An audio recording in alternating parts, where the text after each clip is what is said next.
হঠাৎ যখন মদিনার দিকে রওনা দেওয়ার পর সকালবেলা যখন মদিনায় প্রশ্ন পৌঁছানোর পরে সাহাবীরা দেখে তাকে আতঙ্কের মাঝে পড়ে গেলেন। কি আব্দুল্লাহ বিন ওয়াজিদের এমন অবস্থা কেন?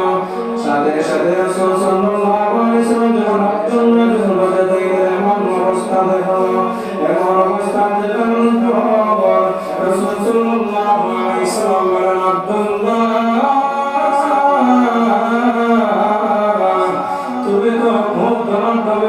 সন্তান, তোমার তো টাকা পয়সার কোনো অভাব নাই, তোমার তো অর্থ সম্পদের অভাব নাই, এমন অবস্থা কেন? আব্দুল্লাহ রাদিয়াল্লাহু তাআলা নবীজিকে নাম দিলেন, নবীজি আমি আপনার কাছে ইসলাম ধর্ম গ্রহণ করেছিলাম, এজন্য আমার চাচা আমাকে বাড়ি থেকে তাড়িয়ে দিয়েছেন, এজন্য আমার এমন অবস্থা হয়ে গেছে। আব্দুল্লাহ বিন ওয়াজিদ রাদিয়াল্লাহু তাআলা রাসূল সাল্লাল্লাহু আলাইহি ওয়াসাল্লামের কাছে বললেন, ইয়া রাসূলুল্লাহ, ইয়া হাবিবাল্লাহ, ওয়া আল্লাহর হাবিব, আমি তো আমার সব কিছু ছেড়ে চলে এসেছি আপনার কাছে, আপনি কি আমাকে একটু টাই দিবেন? রাসূল সাল্লাল্লাহু আলাইহি ওয়াসাল্লাম সাহাবীদেরকে বলেন, সাহাবীরা আমার, তোমাদের সাথে আমার আব্দুল্লাহ বিন ওয়াজিদকেও সাথে জায়গা দাও।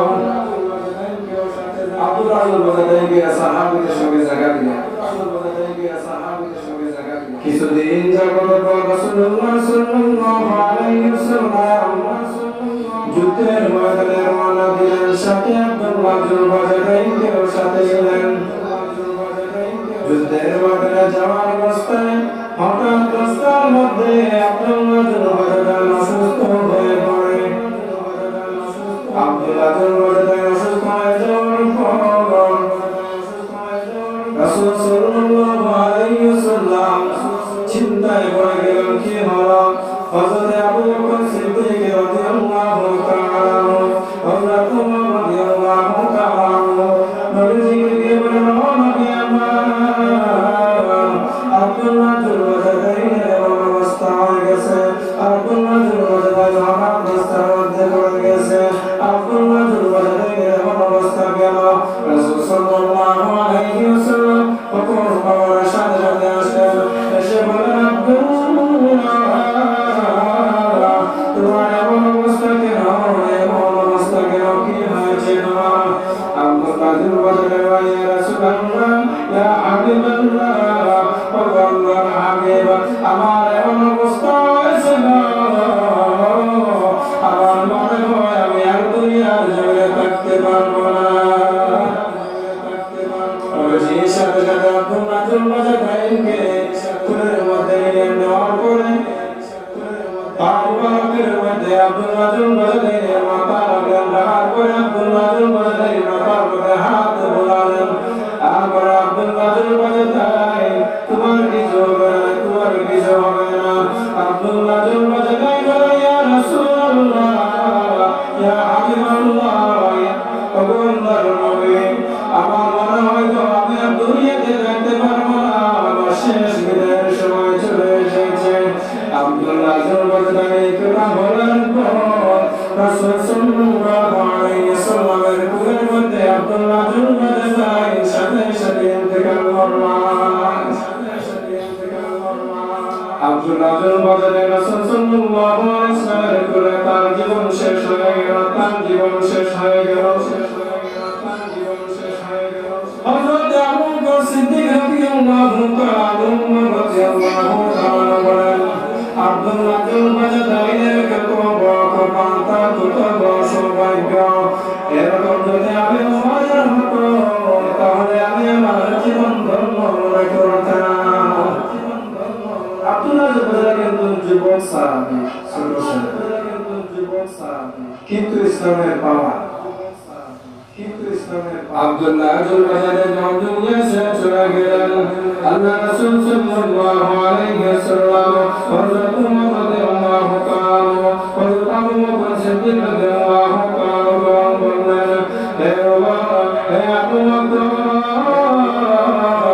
আমার আব্দুল্লাহ বিন ওয়াজিদ কবরের ব্যবস্থা করো। এই না আমার গায়ের চাদরের টুকরো করো না, ওই চাদরের টুকরো দিয়ে আব্দুল মাজুদ বাজারের কবরের ব্যবস্থা করো।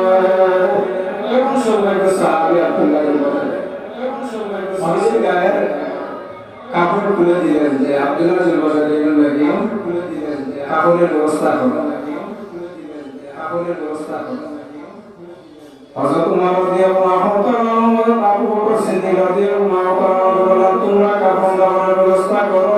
আর আব্দুল্লাহ জুলবাজারের জানাজার নামাজ আমি স্বয়ং রাসূল নামাজ পড়াবো, জানাজার নামাজ পড়াবো। আব্দুল্লাহ জুলবাজারের জানাজার নামাজ আমি রাসূল পড়াবো।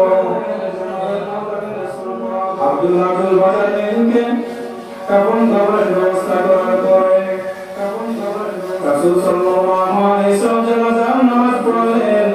জানাজার নামাজ পড়ার পর কবরের মধ্যে নেওয়া হবে, কবরের মধ্যে নামানো হবে। কিন্তু ইসলামের দৃষ্টি হলো শরীয়ত যে মধ্যে তার মধ্যে আত্মীয় স্বজন কবরের মধ্যে নামবে। কিন্তু আবু বকর উমর রাদিয়াল্লাহু তাআলা থাকা সত্ত্বেও রাসূল সাল্লাল্লাহু আলাইহি ওয়াসাল্লাম কবরের মধ্যে বলেন, আমার আব্দুল্লাহকে আমার হাতে তুলে দাও, তবে যেন তার ইজ্জত বা সম্মানের দিকে লক্ষ্য করে বলে। আব্দুল্লাহ বাজারের মর্যাদা হতে বলে গেছে শুধুমাত্র ইসলাম ধর্ম গ্রহণ করো, ইসলাম ধর্ম গ্রহণ করো। আল্লাহ রাসূল সাল্লাল্লাহু আলাইহি ওয়াসাল্লাম আব্দুল্লাহ বাজারের কবরের মধ্যে শোয়ানোর পরে মাটি দেওয়ার পরে আব্দুল্লাহ বাজারের জন্য আল্লাহ রাসূল সাল্লাল্লাহু আলাইহি ওয়াসাল্লাম দোয়া করলেন, ওগো আল্লাহ, আমি আমার আব্দুল্লাহ বাজারের প্রতি সন্তুষ্ট হয়ে গেছি। আপনি আল্লাহ রাব্বুল আলামিন